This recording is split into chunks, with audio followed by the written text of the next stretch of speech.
అని చూపించే ప్రయత్నం చేయకండి. గతంలో ఇదే ప్రస్తావన వచ్చినప్పుడు కూడా పవన్ కళ్యాణ్ గారు చెప్పుకొచ్చిన మాట ఏంటి మన ప్రెస్ మీట్లో అనంటే, కొండగట్టు ఆలయానికి 35 కోట్లు ఇచ్చాను, సో గతంలో జిహెచ్ఎంసీలో వరదలు వచ్చినప్పుడు సహాయం చేశాను, ఇప్పుడు గద్దర్ తెలంగాణకు సంబంధించినటువంటి ఉద్యమకారుడు అండ్ నేషనల్ ఫిగర్ అలాంటి వ్యక్తికి కూడా అడిగితే సహాయం చేశాను, ఒక కారు కొనిచ్చాను, మీరేడబోయారు ఆ రోజంతా గద్దర్ వచ్చిన సహాయం అడిగినంటే మీరంతా ఆయన వెంట లేకుండా ఎక్కడ పోయారని క్వశ్చన్ చేశారు ఆయన. మేమైతే అంత చిన్నతనాన్ని మేము మాట్లాడమండి. మరి ఉమ్మడి ఆంధ్రప్రదేశ్ ఉన్నప్పుడు మా తిరుపతి అంత డెవలప్ అయిందంటే మా మా మా వాటా లేదా? తెలంగాణ వాటా లేదా? ఆంధ్రప్రదేశ్ లో అన్ని నరేష్ గారు అది కూడా ఇప్పుడు మీ మాట్లాడుకుని ఏమంటున్నానంటే, ఆయన మాట్లాడింది అంత సబబు కాదు, మీరు మాట్లాడే సబబు కాదు. ఇప్పుడు ఉదాహరణకి నేను ఒక దేవుడిని కోరుకున్నాను అనుకోండి, ఎవరికైనా భక్తుడికి నచ్చితపోయి అక్కడ నిలువు దోపిడీ చేసి వస్తున్నారు, అంత మాత్రాన ఆ ప్రభుత్వానికి ఇచ్చినట్టు కాదు, అక్కడ ప్రజలకు ఇచ్చినట్టు కాదు. అది నీ కోరిక అంతే. వ్యక్తిత్వం కాదు తెలంగాణ ప్రజలది. అది ఏ పార్టీ వారైనా సరే, కాంగ్రెస్ అనుకోండి, బీఆర్ఎస్ అనుకోండి, బీజేపీ అనుకోండి, అంత కుర్చగా ఆలోచన చేసే వ్యక్తిత్వం స్వభావం తెలంగాణ ప్రజలకు ఉండదు. కానీ వారు నా తెలంగాణ ఒక గొప్పగా చూసుకున్న గద్దర్ గారికి నేనేదో కారు కొనిచ్చిన గొప్ప మనిషిని అయిపోయినా, నా కొండగట్టుకు ఏదో ఇచ్చిన, ఒకవేళ మీరు కొండగట్టుకు ఇచ్చిన అందువల్ల నేను తెలంగాణకి ఎంటర్ అవుతా అంటే, ఒకవేళ నేను పెట్టడం వల్ల ఎంటర్ అవుతా అంటే దానికి కూడా తెలంగాణ ప్రజలు సమాధానం చెప్తారు. ఒకవేళ గద్దర్ గారికి నేను 5 లక్షల రూపాయలు సహాయం చేసిన అంటే ఆ సహాయానికి ఇంకేదో రకం సహాయం చేయడానికి సిద్ధంగా అవుతుంది తప్ప, నేను వీళ్ళ సహాయం చేసిన, కొండగట్టుకు పండించిన, నేను తెలంగాణకు వస్తే నన్ను ఎవరు ఆపుతారు, ఇది మీ అయ్యే జాగీరా అంటే మీ అయ్యే జాగీర్ కాదు, తెలంగాణ ప్రాంత ప్రజల జాగీరే. తర్వాత ఇంకోటి, ఇష్టానుసారంగా తెలంగాణలో కొంత పాయింట్ వచ్చింది కాబట్టి చెప్తున్నా నేను. ఇప్పుడు గద్దర్ కారు విషయంలో కూడా చాలా మంది, సరే గద్దర్ కుమార్తె డైరెక్ట్గా అనకపోయినా చాలా మంది గద్దర్ అభిమానులుగా లేకుంటే గద్దర్ వెంట తిరిగినటువంటి విద్యార్థి నాయకులు కానీ కొంతమంది ఉద్యమకారులు కూడా గద్దర్కి సాయం చేసిన విషయం ఒక చేతికి సాయం చేస్తే ఇంకో చేతి తెలియవద్దు అనే విషయం నుంచి డైరెక్ట్ ఇంత బహిరంగంగా చెప్పి మీరు నిజంగా గద్దర్కి సాయం చేసి మీరంతా ఏడబోయి ఆ రోజున క్వశ్చన్ చేస్తే అడుక్కొచ్చి మరి భిక్షాటన చేసి అయినా సరే నీ డబ్బులు నీకు ఇచ్చేస్తాం పవన్ కళ్యాణ్ అని చెప్పి కొంతమంది మాట్లాడారు, ఒకరిద్దరు మాట్లాడారు. అయితే ఆ మాటలకి ఇవాళ జర్నలిస్టులు ఒక క్వశ్చన్ అడిగారు. రోజు ఆయన జనసేన పార్టీ కార్యాలయంలో నాయకుల మీడియా సమావేశంలో ఆ నాయకుడు ఏమంటున్నాడు అంటే ఒకసారి వినండి, ఇది మీరు కూడా.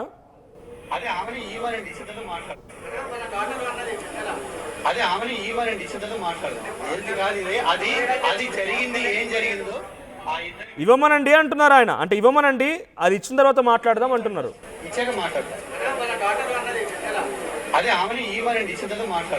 అంటే జర్నలిస్ట్ అడిగిన క్వశ్చన్ ఏంటంటే, గద్దర్ గారి కుమార్తె ఇట్లా అంటున్నారు, లేకపోతే కొంతమంది ఇట్లా అంటున్నారంటే ఇవ్వమనండి, ఇచ్చినాక మాట్లాడదాం అవసరం అయితే అని అంటున్నారు. సో నిజంగానే ఇప్పుడు గద్దర్ గారి డబ్బులు ఎవరు ఇవ్వాలి? ఆ పరిస్థితి వస్తే మేమందరం కలిసి వేసుకుంటాం, మేమందరం కలిసి చేస్తాం. నువ్వు ఒకవేళ కొండగట్టు జాతరకి ఇచ్చిన ఎనికి ఇవ్వమన్నా, లేదు తిరుపతి నీ వాట నువ్వు సొంతంగా ఇచ్చిన వాట ఒకటి కష్టాలు తీసిస్తాం, మరి మీరు వెళ్ళిపోతారా? నేను ఆర్టీవీ సాక్షి అడుగుతా ఉన్నాను, మనోజ్ గారు, గద్దర్కి ఇచ్చిన అమౌంట్ మేము ఇస్తాము, మీరు ఒకవేళ అదే ప్రాతిపదికన మీరు తెలంగాణకి ఎంటర్ అయితే తెలంగాణలో 3 సైతం మీరు పోతారా? తెలంగాణలో పార్టీ ఏర్పాటు చేయరా? చేయాలంటే చెప్పండి, ఎన్ని పైసలు ఇచ్చినో అవి తిరిగి తీసుకుంటా, నేను ఏదో చేస్తాను, కష్టాలు పడుతున్నా కాదు. నరేష్ గారు ఒక్క నిమిషం, వెంకటలక్ష్మి గారు సమాధానం చెప్తున్నారు, వెంకటలక్ష్మి గారు సమాధానం చెప్తున్నారు. నరేష్ ఒక్క నిమిషం. ఆయన జీవించి ఉన్నప్పుడే చెప్పాడు కదా, నేను ఎంతో ఆర్థికంగా ఇబ్బంది పడితే నా దగ్గర డబ్బులు లేకపోతే నేను పవన్ అన్న తమ్ముడు అంట, నేను వెళ్ళి చనువుగా గుంజుకుంటా, లాక్కుంటా, నేను అడుక్కోవడం కాదు లాక్కుంటా, నాకు ఇస్తాడు తమ్ముడు ఏదైనా ఇదైతేనని చెప్పి చాలా టీవీ ఇంటర్వ్యూలో టీవీ వేదికగా బహిరంగంగానే చెప్పారు కదా.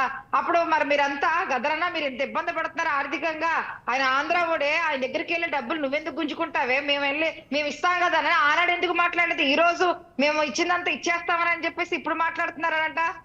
ఇప్పుడు మాట్లాడటం ఏంటి? ఇప్పుడు ఇచ్చేస్తాం, ఇప్పుడు ఇచ్చేస్తాం.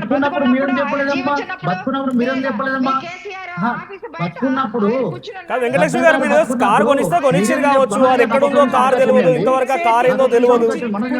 వెంకటలక్ష్మి గారు మరి పవన్ కళ్యాణ్ గారు నా జేబులో చేయబెట్టి కారు సరఫరా పైసలు చెప్పలేదు. కాదు కాదు వెంకటలక్ష్మి గారు, నరేష్ గారు ఒక నిమిషం, వెంకటలక్ష్మి గారు సరే కారు కొనిస్తే కొనిచ్చారు కావచ్చు, ఆ కారు ఎక్కడుందో తెలియదు, ఇప్పుడు ఆ కారు కథ ఏం తెలియదు, ఆ కుమార్తె కూడా తెలియదు అన్నట్టుగానే మాట్లాడుతోంది గద్దర్ కుమార్తె వెన్నెల గారు కూడా. సో ఇప్పుడు ఇస్తే ఇచ్చిరు కావచ్చు, దానికి మళ్ళీ ఇక్కడ బహిరంగంగా చెప్పడం ఎందుకు? ఆ రోజు మీరు అవమానించడం ఎందుకు? ఆ రోజు మీరు సహాయం చేయడం చెప్పడం ఎందుకు? అంటే మీరు తెలంగాణ ఏంటది? గద్దర్ అనే వ్యక్తికి ఇక్కడ ఏం సహాయం దొరకలేదు, మేమే చేసినామంతా అని చెప్పుకోవాలనుకుంటున్నారా? అది ఎంత పెద్ద కుట్ర అంటే ఆయన ఒక యుద్ధ పేరు, గద్దరు ప్రజా యుద్ధ పేరు. ఆయనకు నేను తలా 10 రూపాయలు ఇస్తే మీకు 10 కార్లు కూడా వచ్చండి. తలా 10 రూపాయలు ఇస్తాను.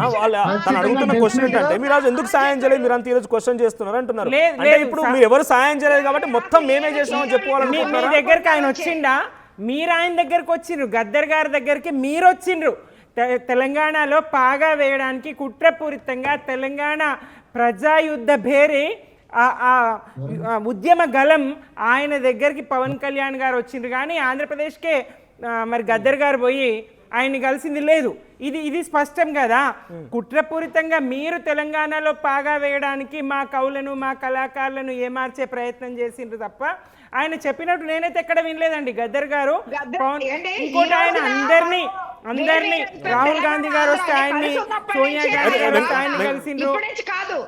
వెంకటలక్ష్మి గారు ఇంకొక మాట కూడా ఇదే క్వశ్చన్ ఆ రోజు పవన్ కళ్యాణ్ గారు ప్రెస్ మీట్ లో చెప్పినప్పుడు కూడా చాలా మంది అడిగిన క్వశ్చన్ ఏంటంటే గద్దర్ అంటే ఇంత అభిమానం, గద్దర్ అంటే ఇంతటి ఆప్యాయతం, గద్దర్ గురించి గద్దర్ ఐడియాలజీ గురించి మాట్లాడే పవన్ కళ్యాణ్ గారు అమిత్ షా పార్లమెంట్లో గద్దర్ ఒక నక్సలైట్ అని మాట్లాడినప్పుడు, గద్దర్ని పద్మశ్రీకి తీసుకోవాలని రేవంత్ రెడ్డి ఇక్కడ నుంచి ప్రపోజల్ పెడితే దాన్ని ఖండించినప్పుడు బీజేపీ నాయకులు మాట్లాడినప్పుడు నో ఆయన కాదు అలాంటి వ్యక్తి అని చెప్పి పవన్ కళ్యాణ్ ఒక్కరోజు కూడా డిఫెండ్ చేయలేదే.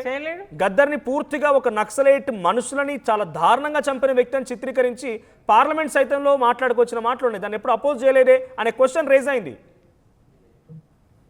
అసలు ఈ రోజున నక్సలైట్ అనే పదాన్ని కొంతమంది ఏదో చేస్తున్నారు కానీ పవన్ కళ్యాణ్ గారు నక్సలైట్ అని అంటే ఆ రోజు అమిత్ షా విభేదించలేదేంటి అని క్వశ్చన్. పదాన్ని ఆయన చాలా పవిత్రంగా తీసుకుంటారు. పవిత్రంగా తీస్తే ఆపరేషన్ కగార్ని మరి ఎందుకు ఇది చేయలేదు? ఆపరేషన్ కగార్ని ఆపమని ఎందుకు అడగలేదు కేంద్రాన్ని? ఎందుకు ఒక మాట కూడా ఎందుకు మాట్లాడలేదు? ఆ హింసాకాండాన్ని ఆపండి, ఆ నరమేధాన్ని ఆపండి, ఆ నెత్తుటేర్లు పారుతున్నాయి అడవుల్లో ఆపండి అని ఎందుకు చెప్పలేదు? కేసీఆర్ గారు చెప్పిండ్రు, తీర్మానం చేసినాం మేము బహిరంగ సభలో. మరి పవన్ కళ్యాణ్ గారు ఎందుకు చెప్పలేరండి? ఏ పునాదుల మీద పార్టీని ఏర్పాటు చేసినా అని చెప్పిండ్రు. చెగువేరా అనే, భగత్ సింగ్ అనే పార్టీ ఆవిర్భావం నాడు అవి ఫోటోలు పెట్టే ఇప్పుడు ఏమండి? ఇవాళ ఏ తెలంగాణ తల్లిని మీరు అక్కడ పెట్టినరో, ఏ ప్రజలు ఉద్యమ కాలంలో ఏ తెలంగాణ తల్లిని అయితే ఆరాధించిరో, బతుకమ్మ చేతిలో పట్టుకున్నటువంటి తెలంగాణ తల్లి ఏదండి? మీరు ఇవాళ ఎక్కడి తెలంగాణ తల్లిని మీరు ఇక్కడ పెట్టింది? ఇవాళ తెలంగాణ తల్లి, ఏ తెలంగాణ తల్లికి మీరు ఇది చేసిండ్రు? రంగులు మార్చడం అంటే ఇదే కదా. అప్పుడేమో నక్సలిజము వర్దిల్లాలే, చెగువేరా వర్దిల్లాలే, భగత్ సింగ్ కంటిన్యూ చేద్దాం.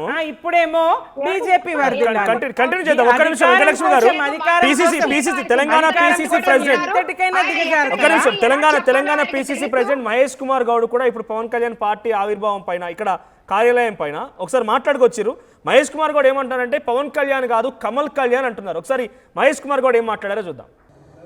ఎవరితో ఎవరికి ప్రాబ్లం ఉందనేది మాకు అప్రస్తుతము. ఈ రాష్ట్రంలో కాంగ్రెస్ పార్టీ, కాంగ్రెస్ ప్రభుత్వము, రేవంత్ రెడ్డి ముఖ్యమంత్రిగా, బట్టి విక్రమార్క ఉప ముఖ్యమంత్రిగా, మా క్యాబినెట్ మంత్రులు ప్రజలకు ఇచ్చినటువంటి వాగ్దానాలన్నీ కూడా పవన్ కళ్యాణ్ని కమల్ కళ్యాణ్, కమలం పువ్వుకి చాలా రెక్కలు ఉంటాయి, ఆ రెక్కల్లో పవన్ కళ్యాణ్ ఓ రెక్క అంటూ పిసిసి అధ్యక్షుడు మహేష్ కుమార్ గౌడ్ మాట్లాడుకొచ్చారు.